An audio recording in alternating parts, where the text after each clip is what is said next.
Hugas ako kamay. Pili.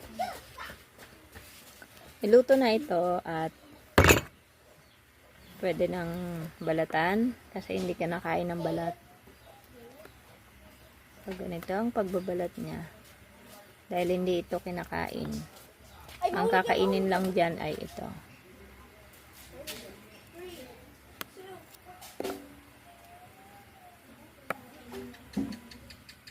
Tapos, sasawsaw sa asukal.